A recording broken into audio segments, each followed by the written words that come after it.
সুপ্রিয় দর্শক আসসালামু আলাইকুম। মাই কিচেনে সবাইকে আবার ওয়েলকাম জানাচ্ছি আমার আজকের পর্বে আরেকটি কেকের রেসিপি দেখার জন্য। আজকে আমি আপনাদের সাথে শেয়ার করব 4টি ডিম দিয়ে কিভাবে আমি চুলায় ওভেনে দুইভাবে সুন্দর একটি কালার আনি খুবই সফটভাবে 3.5 পাউন্ড ওজনের পাউন্ড কেক রেডি করেছি। আজকের এই কেকের ভিডিওটি আশা করছি আপনাদের কাছে ভালো লাগবে। ভালো লাগলে ভিডিওতে লাইক দিয়ে পুরো ভিডিওটি না টেনে দেখবেন। আর আমার চ্যানেলে নতুন হয়ে থাকলে আমার চ্যানেলটি সাবস্ক্রাইব করে পাশে অল বাটনটি ক্লিক করে রাখবেন, তাহলে সবার আগে নতুন ভিডিও নোটিফিকেশন আপলোড দেওয়ার সাথে সাথে পেয়ে যাবেন। আজকের এই কেকটি রেডি করার জন্য রুম টেম্পারেচার থাকা 4টি ডিম নিয়েছি। তারপরে একটি বড় বাটির মধ্যে আমি ডিমগুলো ভেঙে নিচ্ছি। আমি একসাথে ডিমগুলো ভেঙে না নিয়ে আলাদা আলাদাভাবে ডিমগুলো ভেঙে নিচ্ছি, কারণ হচ্ছে এখন কিন্তু অনেক বেশি গরম পড়েছে। তাই একটি ডিম যদি নষ্ট থাকে তাহলে বাকি ডিমগুলো নষ্ট হয়ে যায়। তাই এই পদ্ধতিটা আপনারা ফলো করতে পারেন। এভাবে ডিমগুলো ভেঙে নিলে একটি ডিমই নষ্ট হবে আর বাকি ডিমগুলো ভালো থাকবে।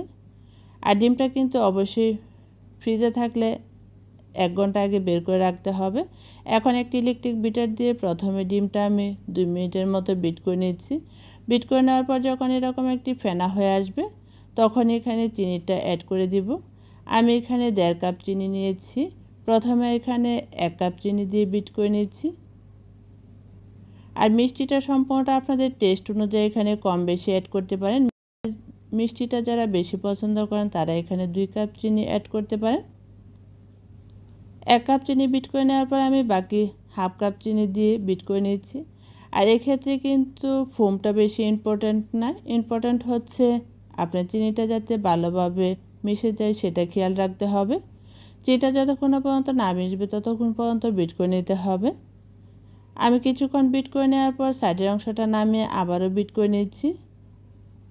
এভাবে দেখবেন চিনিটা ভালোভাবে মিশে গিয়ে ডিমটা পুরো সাদা ক্রিমের মতো হয়ে যাবে। এখন আমার এই ডিমটা বিট করা হয়ে গেছে। আমি বাটিটা এক সাইডে সরিয়ে রাখবো বিটারটা অফ করে।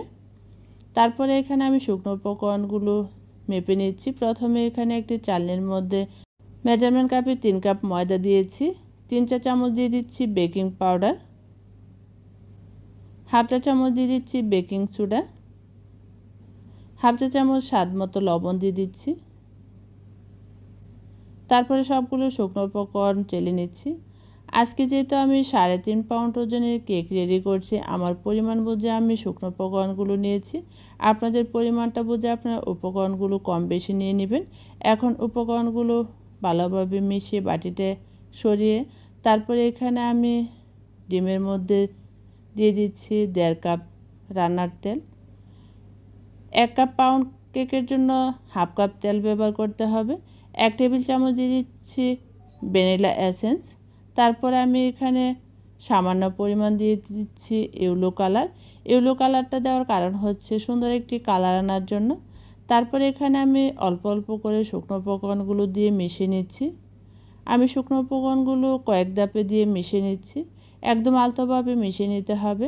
আর পাউন্ড কেকের ক্ষেত্রে এভাবে শুকনো উপকরণগুলো মিশিয়ে যখন আপনি কেকটা বানাবেন তখনই কিন্তু কেকটা খুবই সফট হবে আর কোনো রকম কেকের মধ্যে ছিদ্র ছিদ্র থাকবে না। এখন আমি একদম আলতোভাবে মিশিয়ে নিয়েছি। এ পর্যায়ে আমার ব্যাটারটা কিছুটা শক্ত হয়েছে, তাই এখানে আমি হাফ কাপ দুধ ব্যবহার করেছি। দুধটা ব্যবহার করলে এই ব্যাটারটা আরেকটু পাতলা হবে। আর পাউন্ড কেকের ক্ষেত্রে ব্যাটারটা কিন্তু পাতলা করে ব্যবহার করতে হবে। এখন আমার বিটারটা অফ করে খুলে নিচ্ছি। আপনি নিশ্চয়ই দেখেই বুঝতে পারছেন আমার ব্যাটারটা কতটা স্মুথ হয়েছে। এখন এখানে আমি 3টি মোল্ড নিয়েছি, কাগজ দিয়ে তেল ব্রাশ করে নিয়েছি। এখানে আমি 8 ইঞ্চি নিয়েছি 2টি মোল্ড আর 9.5 ইঞ্চি মোল্ড নিয়েছি একটি। 8 ইঞ্চি মোল্ডের মধ্যে কিন্তু 1 পাউন্ড কেক বেক করা যায় আর 9.5 ইঞ্চি কেক মোল্ডের মধ্যে কিন্তু 1.5 পাউন্ড কেক বেক করব। এখন আমি পুরোটা ব্যাটার 3টি মোল্ডের মধ্যে দিয়েছি। মাছ বরাবর রেখে ব্যাটারটা দিয়েছি। তারপরে কাঠি দিয়ে একটু গেটে ভিতরে বাতাসটা বের করে নিচ্ছি। হালকা ট্যাপ করে ওভেনে বেক করব 2টি। আর চুলায় বেক করব এখানে আমি একটি কাগজ দিয়ে স্ট্যান্ড বসিয়ে তারপরে 5 মিনিট প্রিহিট করে কেক মোল্ডটাকে বসিয়ে দিয়ে কেকটা 30 মিনিট বেক করব একদম লো আছে। আর ওভেনের কেকটাও কিন্তু আমি বেক করব 170 ডিগ্রি সেলসিয়াস তাপমাত্রায় উপর নিচ 10 মিনিট প্রিহিট করে 35 মিনিট। আর কেকটা দেখুন মাশাআল্লাহ কতটা সফট হয়েছে। আমি ওভেনের কেকটাও বের করে নিয়েছি আর চুলার কেকটাও বের করে নিয়েছি। তারপরে এখানে ফয়েল পেপার দিয়ে ডেকে ঠান্ডা করে নিব। আর ফয়েল পেপার না থাকলে আপনার পরিষ্কার একটি ভেজা কাপড় দিয়ে কিন্তু ডেকে এভাবে কেকটা ঠান্ডা করে নিতে পারেন। ফয়েল পেপারটা সরিয়ে নিয়েছি। এখন কেকটা পুরোপুরি ঠান্ডা হয়ে যাওয়ার পর আমি মোল্ড আউট করে আপনাদেরকে দেখিয়ে দিচ্ছি। প্রথমে চুলার কেকটা দেখুন মাশাআল্লাহ কতটা সুন্দর কালার হয়েছে আর কতটা সফট হয়েছে। আপনি নিশ্চয়ই দেখেই বুঝতে পারছেন কেকটা কতটা সুন্দর হয়েছে। আর ওভেনের কেকটা দেখুন মাশাআল্লাহ কতটা সুন্দর কালার হয়েছে আর খুবই সফট হয়েছে। দুইটি কেকই কিন্তু পারফেক্টভাবে একদম সমানভাবে কালার হয়েছে। তিনটি কেক টোটাল এখানে 3.5 পাউন্ড ওজনের কেক আমি রেডি করে নিয়েছি। তারপরে এখানে আমি কেকটা লেয়ার করে সমান করে পিস করে কেটে নিচ্ছি। আপনাদের পছন্দ মতো কেকটা কেটে নেবেন। তারপরে আমি চুলার কেকটা আপনাদেরকে দেখিয়ে দিচ্ছি। কেকটা দেখুন কতটা সফট হয়েছে। ওভেনের কেকটাও আমি একটি পিস আপনাদেরকে দেখিয়ে দিচ্ছি। দেখুন মাশাআল্লাহ কত সুন্দর কালার আর কত সফট হয়েছে। আশা করছি আমার আজকের কেকের পুরো ভিডিওটি আপনাদের কাছে ভালো লেগেছে। আপনারা অবশ্যই এটি বাসায় ট্রাই করবেন আর আমাকে কমেন্ট করে জানাবেন আপনাদের কাছে রেসিপিটি কেমন লেগেছে। আবারও দেখা হবে অন্য কোনো নতুন রেসিপি নিয়ে। সে পর্যন্ত ভালো থাকবেন, সুস্থ থাকবেন। আল্লাহ হাফেজ।